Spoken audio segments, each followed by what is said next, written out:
జై సద్గురు మహారాజుకు జై. శ్రీ ఆశీష్ రమణయ్య స్వాముల వారికి మద్గురుదేవులు శ్రీ ఆశీష్ రమణయ్య స్వాములు తన ఆధ్యాత్మిక జ్ఞానాన్ని, తను పొందిన అనుభవాన్ని రాబో తరాలకు అందించే సదుద్దేశంతో ఈ పరమార్థ తత్వాన్ని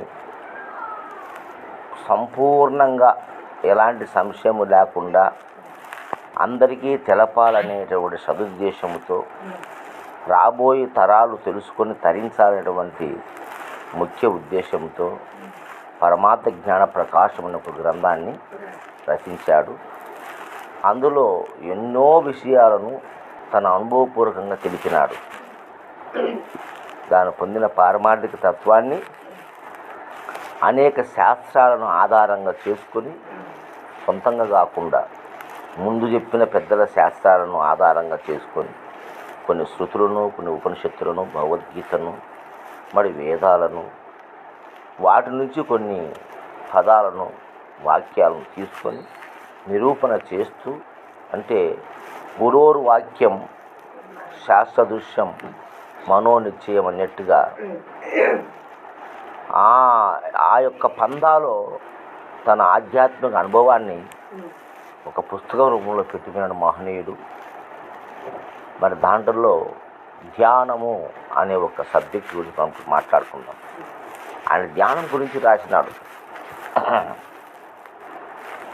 లోకములో ఈనాడు ఒక చిన్న ఆశ్రమం ఉందంటే అక్కడ మొట్టమొదట ప్రారంభమైంది ధ్యానం.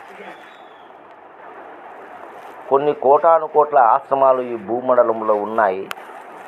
ప్రతి ఆశ్రమంలో ఉదయం లేస్తానే ధ్యానము, అనుష్ఠానము ఇవి రెండు తప్పనిసరిగా పాటిస్తారు. అయితే ఆ ధ్యానం అంటే ఏంది, ధ్యానం ఎందుకు చేయాలి, దానివల్ల కలిగే ఫలం ఏంటి, అనుష్ఠానం వల్ల కలిగే ఫలం ఏంటి అని ఒక శిష్యుడు అడుగుతున్నాడు గురువును. సూక్ష్మ బుద్ధిశాలి అయిన ఒక భక్తుడు సద్గురువును ఆశ్రయించి, స్వామి గురుదేవా, లోకములో జపము, మంత్రము, ధ్యానము, అనుష్ఠానము మొదలగు ఎన్నో తెలియపరుస్తారు పెద్దలు. ఇందులో ఏది శ్రేష్టమై చేయదగియున్నదో, నేయ మానవుడు తరించడానికి మోక్ష మార్గమై ఉన్నదో అట్టి దాని తెలపమని కోరిన భక్తునకు ఇట్లు తెలుపుతున్నాడు గురుదేవుడు. ఏమని చెప్తున్నాడు అడుగుతున్నారు వాళ్ళు. అయ్యా, ఈ మానవుడు మోక్ష మార్గం ఒకటి ఉందని, అట్టి మోక్ష మార్గాన్ని చేరుకోవాలంటే ఏమి చేయాలా, మంత్రమా, తంత్రమా, ధ్యానమా, అనుష్ఠానమా? అనుష్ఠానం అంటే గురుభక్తి మానస పూజ చేయడం. అతపత్ర పూజ, అద కరన్యాస, అద హృదయన్యాసము, శతనామావళి, ఇవన్నీ అనుష్ఠానం. ఉదయం లేస్తానే గురు శ్లోకాలు, గురు మంత్రాలు ఒక పద్ధతిగా ఒక అరగంటో గంటో ఒక వ్యాపకం పెట్టుకొని ఆ భగవంతుని గురించి, గురుదేవుని గురించి నిరంతరము జపించడమే అనుష్ఠానం. వీటిల్లో ఏదైతే శ్రేష్టంగా ఉందో, ఏదైతే మానవుని మోక్ష మార్గాన్ని తీసుకెళ్తుందో, ఏది శ్రేయస్కరమైందో తెలుపు స్వామి అని గురువును శిష్యుడు అడిగితే దానికి సమాధానంగా చెప్తున్నాడు గురుదేవుడు. నాయనా, నువ్వు అడిగినట్లే ఇక ఒక శాస్త్రాన్ని తీసుకోవాలి పద్ధతి ప్రకారం. హనుమంతుడు శ్రీరామచంద్రుడితో అడిగినట్టు సీతారామయ్య సంవాదంలో ఉంది. ముందు పెద్దలు రాసి పెట్టినారా దీని గురించి. ఈ వద్దు నువ్వు నన్ను అడిగినట్లే ఆనాడు శ్రీరామచంద్రుడిని ఆంజనేయుడు అడిగినాడు రా, ఇదే ప్రశ్నే. ఏమి సీతారామ యుద్ధంలో ఉన్నది ఏ నియమంబులు గలిగి, ఏ సమయంబున విధంబున మౌనము పూనియో మదియుమానియో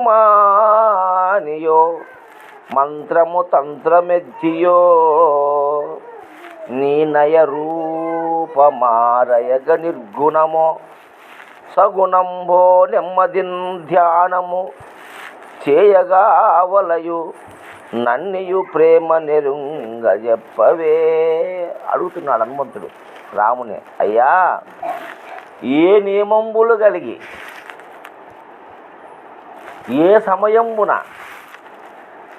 ఏ విధంబున నేను ఏ నియమాలు పాటించాలా, ఏ సమయంబులో చెయ్యాలా, ఏ విధంగా చెయ్యాలా, మౌనం పూనాలనా మదియు మానాలనా అంటే మనసును నిర్మలం చేసుకోవాలనా, మంత్రమా లేదా తంత్రమా, నీ నయరూపమారగా అంటే నీ యొక్క దివ్య స్వరూపాన్ని దర్శించడానికి అది నీ నిర్గుణమా సగుణమా,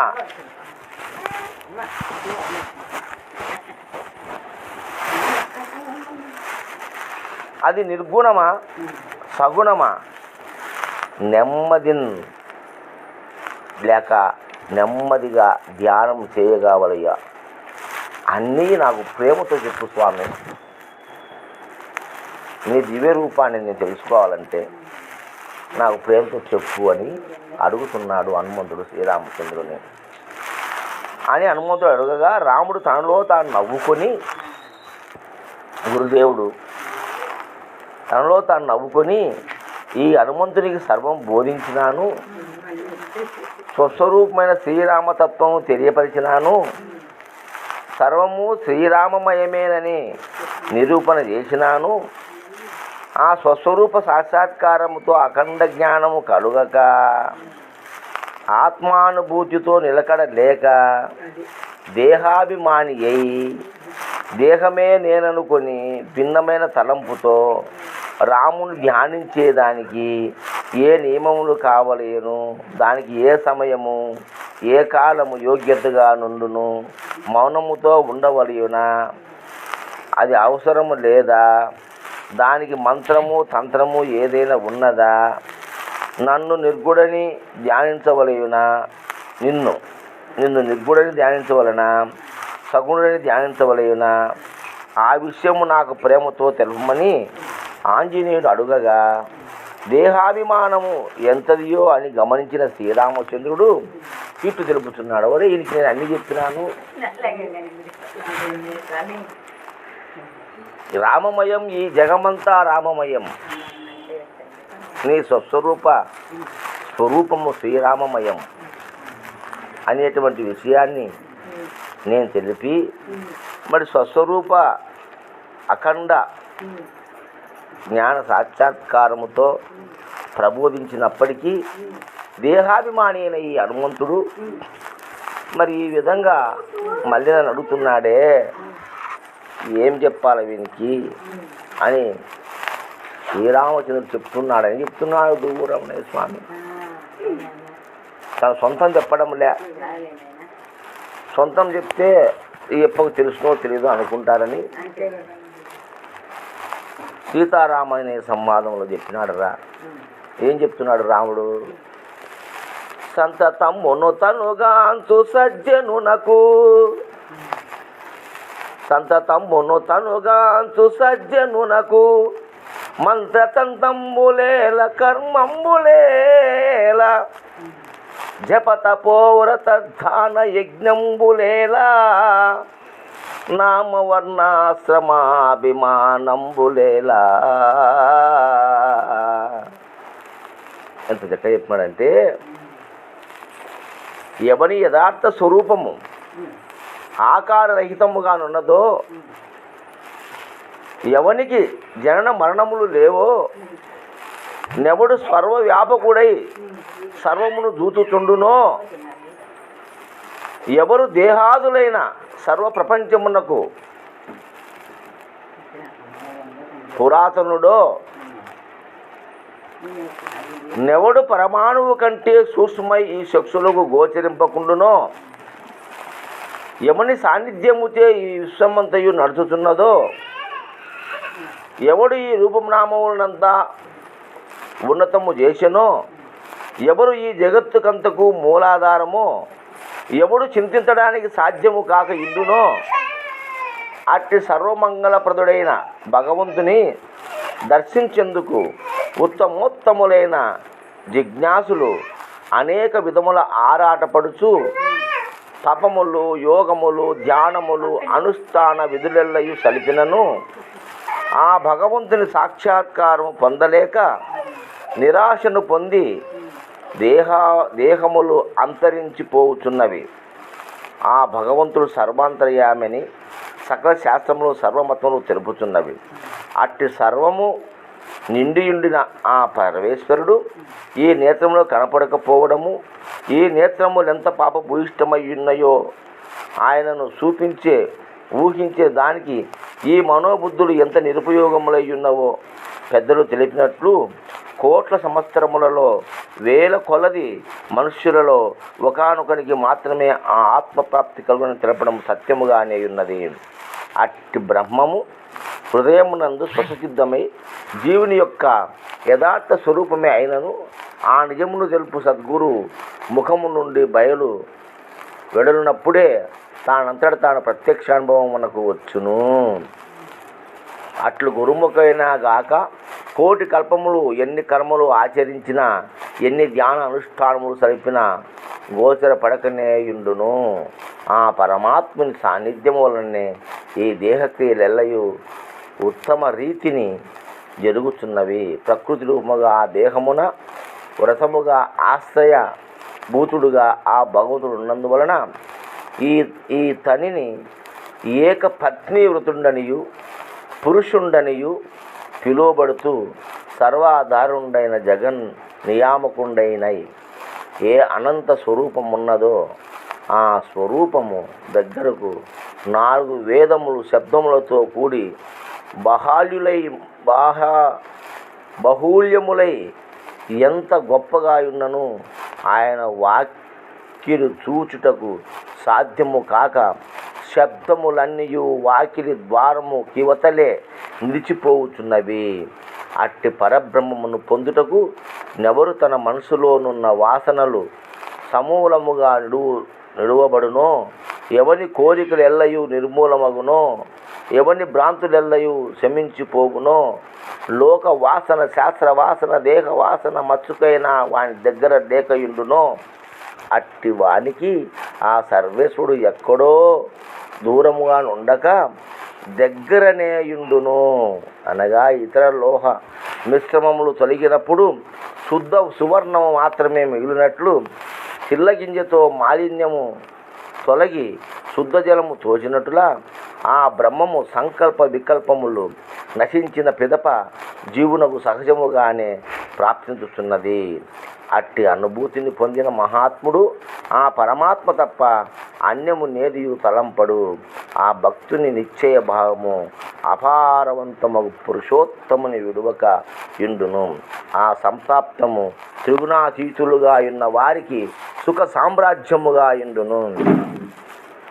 ఆ నియమము సంతోష పురుషులకు వడ్డించిన ఆహార పల్యముగా ఇండును.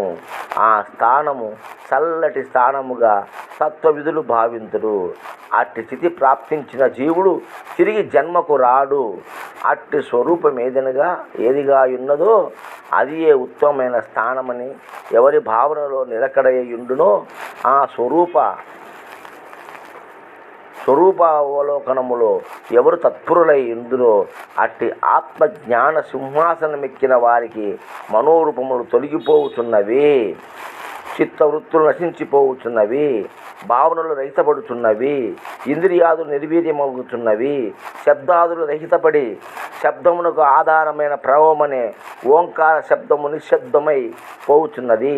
అట్టి స్థితిని పొందిన బ్రహ్మవేత్త శబ్దానికి అతీత స్థితి తనకు ప్రాప్త స్థానమై శబ్ద ధ్యానములన్నీ రహితపడిన స్థానమే తన స్వస్థానమని నిలకడ కలిగియుండును. అట్టి బ్రహ్మవేత్త అయిన జ్ఞానికి సర్వ సాధనలు, సర్వయోగములు, సర్వ అనుష్ఠానములు వాని యొద్దకు చేరుతున్నవి. అనగా ఏ దానిని పొందడానికి ఈ సాధన నియమాలను ఆచరణలో పెట్టుకొని ఉండెనో ఆ బ్రహ్మప్రాప్తి తనకు కలిగినప్పుడు సర్వధ్యానములు ఆ ఆత్మ ధ్యానము దగ్గరికి చేరుతున్నవి. సముద్రంలో స్నానము చేసిన వానికి సర్వ నదుల ఫలితము చేరినట్లుగా ఆత్మధ్యానపరుడికి సర్వ అనుష్ఠాన ధ్యానములలో ఫలితము తనంతట తానుగా సంప్రాప్తమవుతున్నది. అట్టి స్వరూపాత్మ బ్రహ్మమును నెరుగడానికి ఇంద్రియాదులు ఉపయోగపడక నిప్పులో పడిన చెదురులాగా నిరుపయోగములవుతున్నవి. ఆ బ్రహ్మ సాక్షాత్కారము దేహాభిమానము గల వారికి పగటి ఎందే చీకటి కలిగినట్లు అంధకారము దుర్లభమయ్యుండును. ఈ అజ్ఞానము రహితపడి జ్ఞానోదయము కలిగినప్పుడు సద్గురు కరుణచే ఆత్మసాక్షాత్కారము అనాశయముగా లభించుతున్నది. ఆ మాధుర్య స్వస్వరూప సంధానమునందే లభించినను దాని మాధుర్యము తెలియలేక మూడులు గతి ఎట్లున్నదనగా పొదుగు పక్కనున్న పిరుదు పొదుగులోనున్న పాలను రుంగక రక్తాన్ని పీల్చినట్టును పుష్పంలో ఉన్న తేనెను కప్ప ఎరుగక బురదనే త్రాగినట్టును పుట్టందునికి చంద్రుని వికాసము తెలియనట్లును సన్నిపాత జ్వరం వచ్చిన వానికి చక్కెర రుచి తెలియనట్లును అజ్ఞానులైన వారికి సద్గురు ప్రాప్తం వలన సత్యమును పొందలేక దేహాభిమానముచే విశేషలకు లోనై వాసనలకు వశపడిన వారి గతి ఎట్లున్నదనగా అనేకముగా తోచుచుండెడు. ఈ ఎండమావులను చూసి నోటనున్న అమృతము ఉమ్మి వేసినట్టులా ముత్యపు చిప్పను చూసి మెడలోనున్నటువంటి బంగారు పద్మను పారవేసినట్లులా సత్య జ్ఞానానంద స్వరూపుండైన ఆ పరమేశ్వరుని సద్గురు దయతో సంతాప్తం చేసుకునలేక ఆ పరస్థాన మహాభాగ్యమును విడచి అల్ప భ్రాంతులకు అల్ప దేవతలకు అల్ప ధ్యానములకు మనసు ఇవ్వడము మన దురదృష్టమో దృష్టి మాంద్యమో తెలియరాకయున్నది. అందువలన పెద్దలు సత్సాంగాత్యమే సద్విచారణము సద్గ్రంథములు విడవద్దని తెలిపినారు. అల్పులైన అనధికారుల స్నేహం చేయొద్దని తెలిపినారు. అనగా గురు రహస్యం మెరుగని మూడుల వద్దకు చేరి ఉన్నమతిని పాడు చేసుకోవద్దని తెలిపినారు. మాయ ఎరుక బట్టి మర్దించలేనట్టి మానవులకు యోగ మార్గములను తెలిపినారు ఇందు చిత్రంబుగా ముందు అఖిల జీవ సంగ ఆత్మలింగ. అంటే తన స్వరూప తత్వాన్ని ఆ ఎరుక ని మర్దించి మానవుడు యోగ మార్గాన్ని చెప్పినాడు. కానీ ఇవన్నీ అవసరం లేదంటున్నాడు గురుదేవుడు. ధ్యానము అనుష్ఠానము మంత్రము తంత్రము ఇవన్నీ కూడా ఎట్లుందయ్యా అంటే తన నిజస్వరూప స్థితిని తెలుసుకొని కూడా తాను అక్కడ నిలకడలేక అజ్ఞానము చేత దేహాభిమానము చేత మళ్ళీ ధ్యానము అనుష్ఠానము మంత్రము తంత్రము అని చెప్తున్నారంటే సిద్ధాంతాలన్నీ కూడా ఇప్పుడు అచల సిద్ధాంతం కూడా 3 మంత్రాలు చెప్తుంది. ద్వాదశాక్షరి షోడశాక్షరి పంచదశాక్షరి మంత్రాలు చెప్పి ఆ మంత్రం మాయలో పడేస్తూ ఉంది. అనుష్ఠానమని ధ్యానమని అన్నట్టు మత్తులో ప్రపంచమంతా ఉంది. ఎవడికి కావాలి ఇవన్నీ అంటే అజ్ఞాన పరవశైన వాళ్ళకి కావాలి. కానీ కొంతమంది గురువులు కూడా ఆ యొక్క నిజాన్ని తెలుసుకోలేక అజ్ఞానమైనటువంటి అంధకారములో పడి తాను మోక్షస్థితిని పొందకనే శిష్యులు చేసుకొని ఆ శిష్యులకు కూడా అజ్ఞాన మార్గాన్ని ఉపదేశిస్తున్నారే కానీ జ్ఞాన మార్గాన్ని తెలియజేయలేక ఉన్నారు.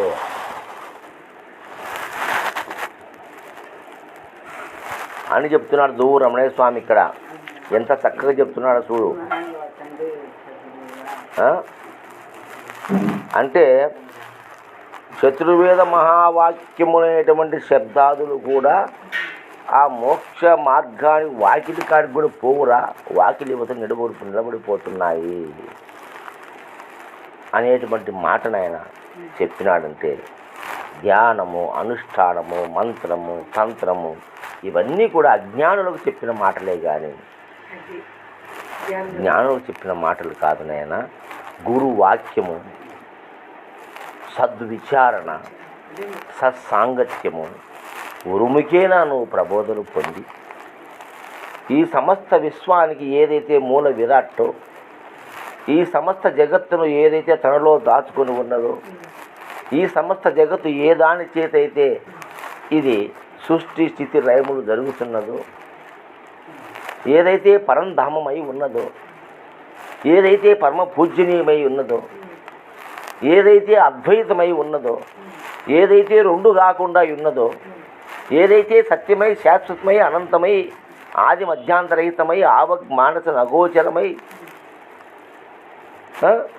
ఏకమై నిత్యమై విమలమై అచలమై సర్వానికి సాక్షిభూతమై ఏ స్వరూప స్థితి ఉన్నదో అట్టి స్వరూప స్థితిని ఆ సద్గురు కృపేనా నువ్వు గ్రహించి తెలుసుకుని అదే నీవుని భావన కలిగిన తర్వాత కూడా ఈ ఆంజనేయుడు మనల్ని అడుగుతున్నాడే, ఇంతగా బోధ చేస్తే దేహాభిమాని ఆంజనేయుడు మళ్ళీ నేను ఏం చేయాలి స్వామి, నువ్వు సగుణ రూపుడువా నిర్గుణ రూపుడువా, నేను ధ్యానం చేయాలన్నా, తపస్సు చేయాలన్నా, మంత్రం చెప్పాలన్నా, తంత్రం చెప్పాలన్నా, అనుష్ఠానం చెప్పాలన్నా, లేకపోతే మౌనంగా ఉండాలన్నా, లేదంటే మనసును లేకుండా చేసుకోవాలన్నా అని అడుగుతున్నాడే. ఇంత చెప్పినా కూడా ఇది ఎంత జ్ఞానము, ఆ పరంధామం ఎంత గొప్పది దాన్ని వర్ణిస్తే మహానుభావుడు దాన్ని అట్టి స్వరూప స్థితిని సద్గురు ముఖేనా మనం తెలుసుకోవాలి. అది పరమాణువుల కంటే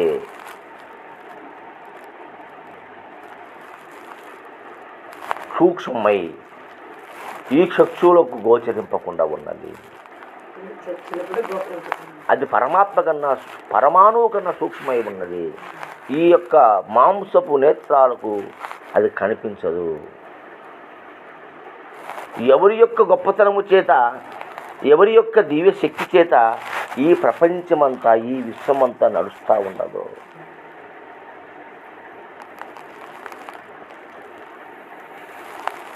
ఎవడు ఈ రూపనామాదులన్నిటినీ ఉత్పత్తి చేస్తూ ఉన్నాడో, ఎవడు ఈ జగత్తుకంతా మూలాధారమై ఉన్నాడో, ఎవడు చింతించడానికి సాధ్యము కాక ఉన్నాడో, చింతించడానికి కూడా వీలు లేదు భగవంతుని. ఏమో చింతిస్తావు నువ్వు? అచింతం అన్నాడు. అచింతం, అవ్యక్తం, అరూపం భగవంతుడు. చింతుడు అంటే ఊహలకు అందడు భగవంతుడు. తలపోయిదమైన మదికి తగులక ఇప్పుడున్నాడు. అచింతం, సాధ్యం కాక ఉన్నాడు. అట్టి సర్వమంగళ ప్రదుడైన భగవంతుని దర్శించుటకు ఉత్తమోత్తములైనటువంటి జిజ్ఞాసులు అనేక విధములు ఆరాటపడుచు, అంటే అటువంటి దేవుణ్ణి దర్శించడం కోసము ఎందరో మహానుభావులు జిజ్ఞాసులు అనేకమైనటువంటి ఆరాటములు, తపనలు పడుతూ తపస్సులు, యోగాలు, ధ్యానాలు, యజ్ఞాలు, అనుష్ఠానము ఎన్నెన్నో ఎన్నెన్నో ఎన్నెన్నో ఎన్నెన్నో చేసి పొందలేక నిరాశ పొంది, అంటే వాటితో సాధ్యం కాదు. ధ్యానంతో భగవంతుడు అసలు ధ్యానమే అవసరం లేదంటున్నాడు ఇక్కడ. సంతతమును తనుగాంతు సజ్జను, నాకు ఎప్పుడు తన స్వరూపాన్ని దాను దర్శించే సజ్జనునికి మంత్రతంత్రంబులేల కర్మంబులేల జపతపోవ్రత ధ్యాన యజ్ఞములేల నామవర్ణాశ్రమాభిమానంబులేలా. బ్రహ్మచర్యము, గృహస్థము, వానప్రస్థము, సన్యాసం అనేటువంటి వర్ణాశ్రములు కూడా అక్కర్లేదయ్యా. మరి ధ్యానం అక్కర్లేదు, అనుష్ఠానం అక్కర్లేదు, మంత్రము లేదు, తంత్రము లేదు, ఏది లేదు. తన్ను సంతతమ్ము తను కాంత సజ్జనులకు, నిరంతరము తన తత్వాన్ని తాను ఎరిగినటువంటి జ్ఞానికి ఏ అవసరము లేదు నాయన. అతను ఈ నేత్రంలో కనిపించేవాడు కాదు. అలా ఎందరో మహానుభావులు పరితపించి చేసి చేసి చేసి తనువులు ఉడిగిపోయినాయే తప్ప ఆ పరమాత్మను తెలుసుకోలేకపోతున్నారయ్యా. అంతేకాకుండా కోటాను కోట్ల మనుషులలో ఏ ఒక్కడో అయ్యా నన్ను తెలుసుకుండేది, ఆ దేహాభిమానాన్ని వదిలిపెట్టినటువంటి వాడు మాత్రమే నన్ను తెలుసుకోగలడు.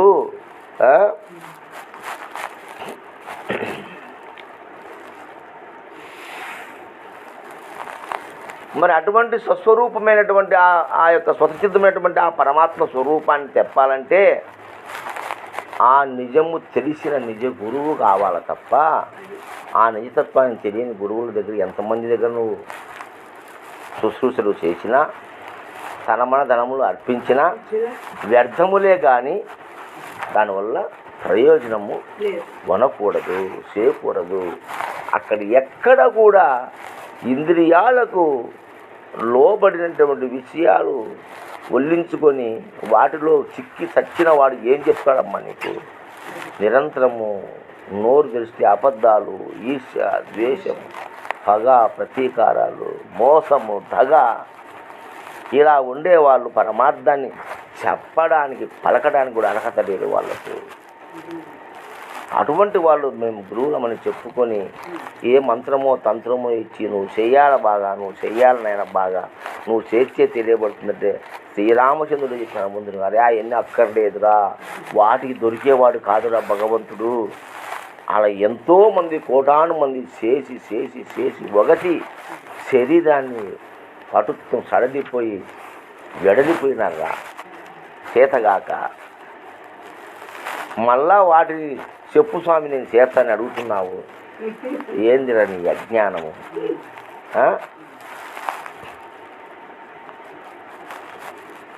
అందుకు ఆయనను శ్రీరామచంద్రుడిని ఇక్కడ ఆయన చెప్పుకుంటున్నాడు, ఉత్తమ రీతిని జరుగుతున్నవి ఇవన్నీ పరమాత్మ సాన్నిధ్యం వల్లనే. ప్రకృతి ప్రతిరూపము ఈ దేహమున వ్రతముగా ఆశ్రయభూతుడుగా ఆ భగవంతుడు నందువలన అతనిని ఏక ప్రతీవ్రతుండనియు అన్నారు. ఆయన ఏక ప్రతీవ్రతుండని ఎందుకన్నారంటే ప్రకృతి రూపము ఈ దేహమున, ఇది ప్రకృతి రూపం, ఈ దేహమున వ్రతముగా ఆశ్రయభూతుడుగా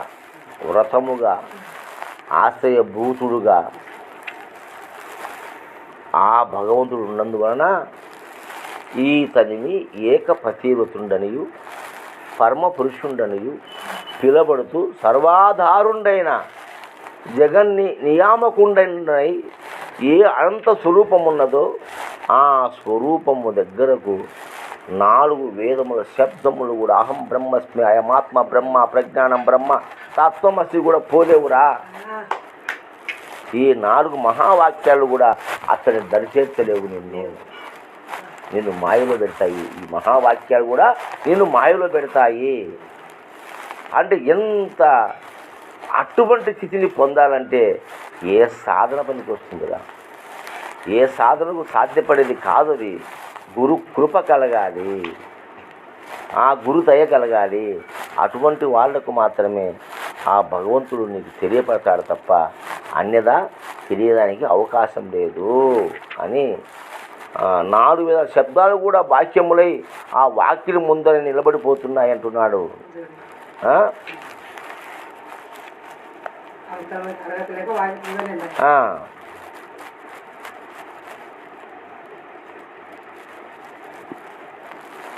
ఈ లోక వాసనలు, శాస్త్ర వాసనలు, ఈ ధ్యానం అనేటువంటి మాయ అన్ని నిర్మూలమైపోవాలా, సమూలంగా విడవబడినో అవన్నీ సమూలంగా నీ దగ్గర లేకుండా పోవాలా. ఎట్లా? ఈ అగ్ని చేత కాల్చినప్పుడు ఇతర లోహములన్నీ భస్మమయ్యి బంగారము ఏ విధంగా నిలుసునో, బురద నీళ్ళలో చిల్ల గింజ వేస్తే మలినమంతా పోయి శుద్ధ జలము ఎటుల తోచునో, ఆ బ్రహ్మము సంకల్ప వికల్పములు నశించిన పిదప జీవునకు సహజముగానే ఆ శుద్ధతము, ఆ జీవన్ముక్తి ప్రాప్తించుతున్నది. అట్టి అనుభూతిని పొందిన మహాత్ముడు ఆ పరమాత్మ తప్ప అన్యము నేరియు తలప్పుడు. వాడు ఆ పరమాత్మ తప్ప అన్యమైన దేన్ని కూడా తలచడం. ధ్యానము అనుష్ఠానము అనేది అంత అక్కర్లేదు. పరమాత్మే తానై ఉన్నప్పుడు ఎవరికి ధ్యానం చేయాలా? వాడు దేనికోసం ధ్యానం చేయాలా? ఎవరి కోసం అనుష్ఠానం చేయాలా? అవునా కాదా? ఆ పరమాత్మ తానే చేదులుతున్నప్పుడు ఆ మహదానందములో ఆనంద స్వరూపుడై బ్రహ్మానంద స్వరూపుడై ఉన్నటువంటి అట్టి మహనీయునికి ఏ సాధనలు అవసరం? అవునా కదా? మరి ధ్యానం అంటే ధ్యానాన్ని నేను అవసరం లేదు నాయన అని అంటే వీళ్ళందరూ కూడా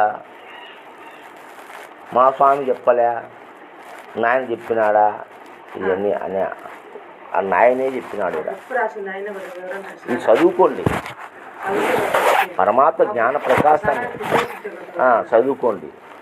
ఏదో ఒక లైన్ పడుకుండేది దానే జీవితానందం చెప్తుంది. తెలుసుకుంటే చదివితే మరి అటువంటి తత్వం కదా మనం చేరుకోవాల్సింది. ఈయనే ఉంటే ఎట్లా? ఏం ఆంజనేయ, నేను ఇంత చెప్పినా నీకు స్వస్వరూప సాక్షాత్కారాన్ని గావించిన